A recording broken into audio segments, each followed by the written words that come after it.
Hey guys, Trey Ketchum coming at you here from the Grand Hotel in McKinney, Texas, for tonight's TLA prep and really just continuing with our Leadership Academy program. I know we're in the middle of the Oleum push, so I did not want to get into the middle of our phone jam with our Leadership Academy, and I know many of you guys are phone jamming like crazy right now. So I wanted to give just everybody some quick tips and keys on how to maximize this Oleum push, and then upon finishing that, then we'll dig into some local TLA stuff. So tonight's topics are going to be the concept of picking the right diet that fits for you, picking the right lifestyle that fits for you, and then we're also going to dig into some overall keys for working out and fitness, and wrap things up with some talks on basics of financial and personal finances. So let's jump right in, guys. Keys for the Oleum push. The big thing that matters right now, guys, is just making sure that you get your demos booked up. And so what that means early mornings and late evenings for phone time. That means getting out and crushing your Wednesday, Thursday, and Sunday nights, and then making 10 to 20 calls every morning, depending on what your schedule allows, to make sure that you're maximizing every single open time slot that you do have. And here's what's beautiful about the Oleum push: if everybody maximizes their phone time, the demos are going to happen. This is naturally an amazing time to sell Cutco. The reason it's such an amazing time to sell Cutco is because it's the fall and you've got a lot of holidays that are already happening.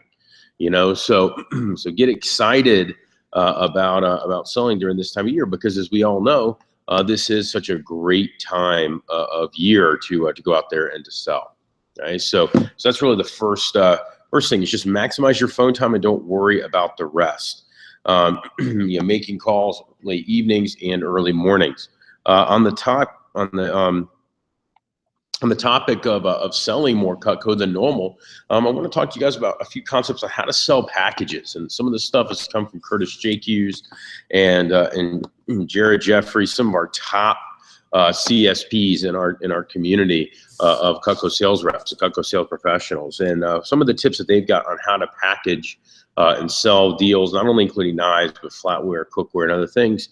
The first thing is you got to understand that in order to sell package deals, in order to sell flatware, accessories, cookwares, you got to talk about them. If you don't bring them up at all, then they're never even going to know about them. And so you got to talk about them. So whenever you close, after you finish closing on the knives, you transition with, just so you know, there's two different types of customers. There's new customers and then there's Cutco owners.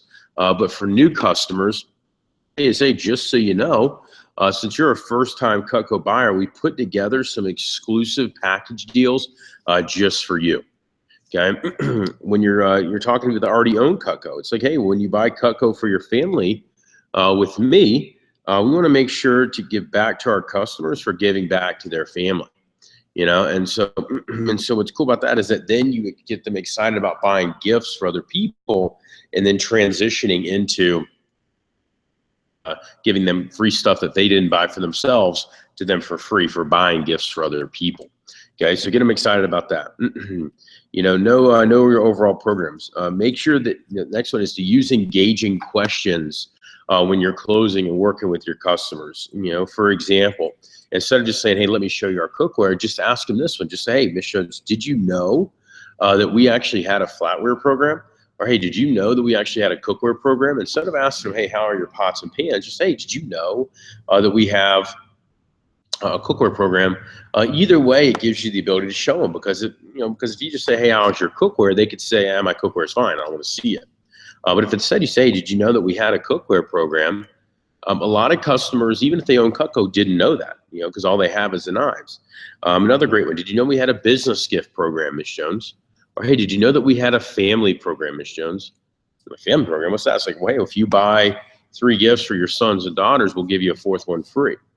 Did you know we had a kids program, Ms. Jones, where if you buy Cutco for your kids, we actually can give you back some stuff for free. Those are all, again, great things to bring up when you're trying to sell extra package deals. Okay. Another one that you can always throw out there is, hey, Ms. Jones, let me go ahead and show you my deal of the day.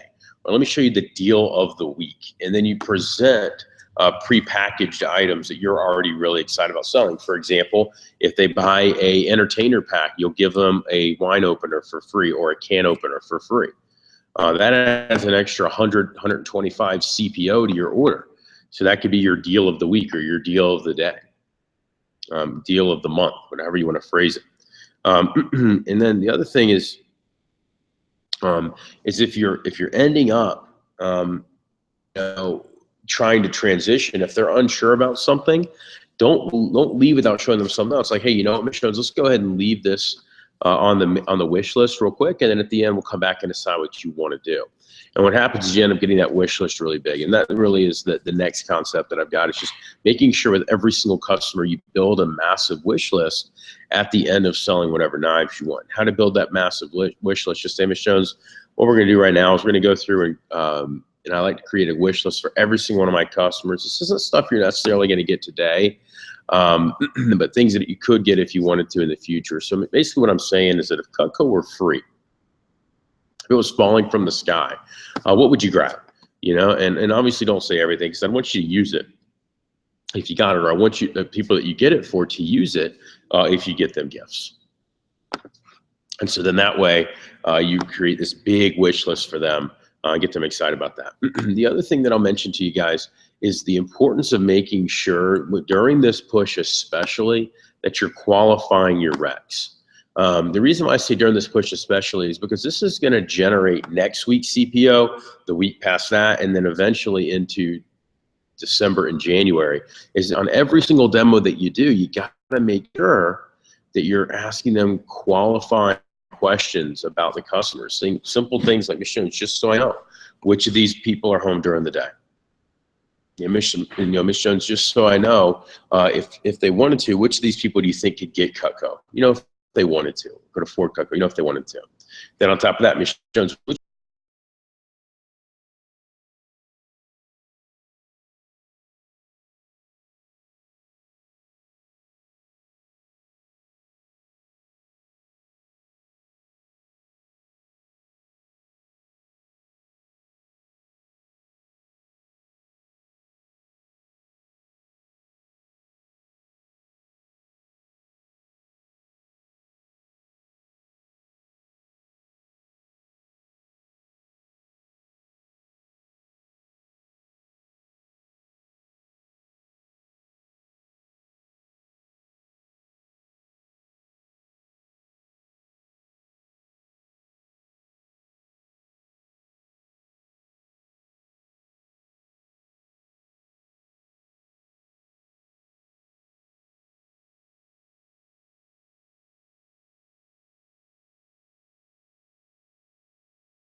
these people you think, if they want to, could get the whole book, you know? And as you're putting stars by these people, and then a double star, they say they can afford the whole book. And then the last one I like to ask is, Amy Jones, if I was your son, which three would you have me call first? That becomes your triple star, or like your keynote people you want to try to get a hold of. As you're building your recommendation list and you start getting this massive list of 3 stars, those become the people that you focus on. And then when you start seeing their recommendations and their recommendations, next thing you know, you get yourself into a target list of customers that if they wanted to, every single one of them could buy the whole book. Every single one of them could afford Cutco. And next thing you know, you're writing up $1,000 per demo that you're doing, or you're coming up with $500 per demo that you're doing. And so that helps to maximize the time that you do have when you're working during school. And then certainly as we get into December and January, when school's out, just get you into this super baller market for you. So, so those are just some simple keys on how to maximize the Solium push. I know I already covered during the last TLA event that we had is to find that worthy cause. I think that is just important for everything, is get your customers tied into their goal, into your goals, by really inviting them into your world and why you're so excited about this job, why you're so excited about these next 2 weeks, and why you're so excited about the charity that you're going to be donating time, money, or energy towards based on. And I think that's going to be such an amazing tie-in as we get into the month of December and January, talking about social contribution and the importance of giving things back. Because the law of the harvest is what you give is what you will get in return. You know, so getting really excited about that project or that contribution or that charity or whatever else that you're donating money for will help you, and it'll show through to your customers so that they're fired up about not only helping you with demos, but also helping you with recommendations. So they'll buy more, they'll recommend you to more people, recommend you to better people. They'll just really, truly enjoy your company a lot more during the demo when you're sharing your cause and your worthiness to them. So those are simple keys on helping you to set up that great push. With the concept now of TLA, and if you want to, for those that are on just the regular team, you could tune out if you want to, but if you're in Leadership Academy, the big thing that we talked about was the importance this month of focusing on health and financial fitness. And so just simple concepts I want to talk about tonight are going to be, you know, the difference in dieting, of the concept of if it fits your macros, and the concept of eating clean. And those are 2 different ones. Then we'll go into some simple workout stuff next. But the whole concept of eating clean is one that I think it really helps you, because eating clean not only involves you choosing right foods, but also avoiding all of the junk foods and processed foods that are so readily available. And so let me talk about eating clean first. So the first rule of eating clean is eating whole foods, things that haven't been tampered with either in a lab or manufacturing plant. These are basically foods that you're going to find straight from the farm: whole fruits and vegetables, whole grains, grass-fed or free-range meats, low-fat dairy products, unsalted nuts, and then seeds, of course, right?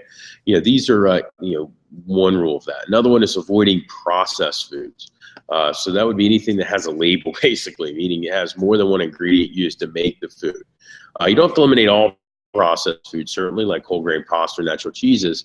But if you can't pronounce an ingredient on the label, basically you're not putting that food in your shopping basket. Another one that goes into eating clean is eliminating refined sugars. Refined sugar provides nothing but calories. Other sweeteners can be used, but with all the good foods you can add to your diet, refined sugar really has very little place in eating clean.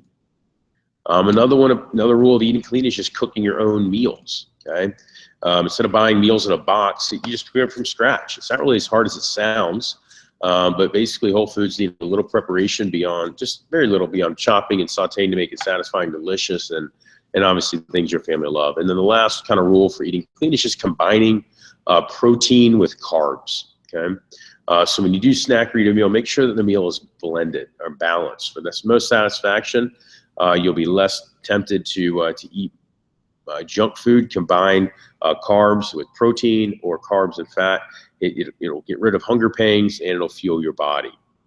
Now, while that's an amazing process, and it's something that's a great great lifestyle to get into. Eating clean is obviously preferable. Most of your bodybuilders, other people are living their lives like that. The challenge with that is it's very hard today in the US to completely eat 100% clean. And so the concept that I really like and enjoy people to get on is the whole concept of if it fits your macros. And in the way that if it fits your macro works, it's really aims to get you away from what you can and can't eat, how much you can have, or even when you have to consume it. Because I know that there's a big debate as to, oh, you don't eat, I was of the thought process one time you couldn't eat carbs after 3 p.m. or, oh, you don't eat at all after 8 p.m. It's not good for you. Well, the challenge with that concept is when schedules are busy, especially during pushes or travel times, it's hard to always make sure you're eating at the exact same time throughout the day, or it's hard to make sure you're eating 6 times a day every 2 or 3 hours and having it broken down into the number of calories overall. So it's better in general just to make sure that you just get the 3 most important energy sources that our bodies need to function. And so that's that whole macronutrients concept that we talked about. And so whether or not this diet is more or less effective of eating clean, the whole idea is that if macros are designed to be, I have no idea, sir. Sorry. I don't think they are. Whether or not a calorie is a calorie, regardless of the macro content you're following, if you continue to stick on it, it really does work well for you. So the overall equation is to make sure that your energy is coming from the proper place and eating as it goes around it. So for example, if you're getting 40% of your calories from carbohydrates, you take that total amount of calories that you need and you get it into there. So you get the number of grams that you're looking for, and you just simply eat whatever you want and just track what you're eating to allow it to go in. And so long as you're eating it like that, you're going to build muscle, lose fat, and overall have plenty of energy. So simply focus on good fats, nuts, butters, seeds, butter, olive oils, avocados, that sort of thing, whole grains in general, and then and healthy protein. But don't stress too much about making sure that it meets all the requirements of eating clean. So long as you're knocking out your protein, your fats, and your carbs, the other stuff is not necessarily as important. You really want to get down to like 5% body fat or 6% body fat. Certainly eating clean is going to be the most surefire way of doing it. But the whole concept of if it fits your macros, I think is a better one for most people, just because it's more sustainable and it allows you to kind of track your overall calories. Just make sure you're hitting that number throughout the day. You can eat when you're hungry. You don't eat when you're not. You just make sure that you're hitting those 3 concepts. So if it fits your macros, the IIFYM versus eating clean concept. Next thing I want to jump into is, your own kind of workout routine. And to build a workout routine, I'm just going to make it super simple. Number 1, always work out, always warm up. Have 5 or 10 minutes where you're warming up somehow, some way. Maybe it's on a bike, a rowing machine, jumping rope, jumping jacks, running up and down stairs, walking on a treadmill, whatever you do, always have a 5 or 10 minute warm up just to kind of loosen your body and get yourself prepared. The next one is to make sure that you're always picking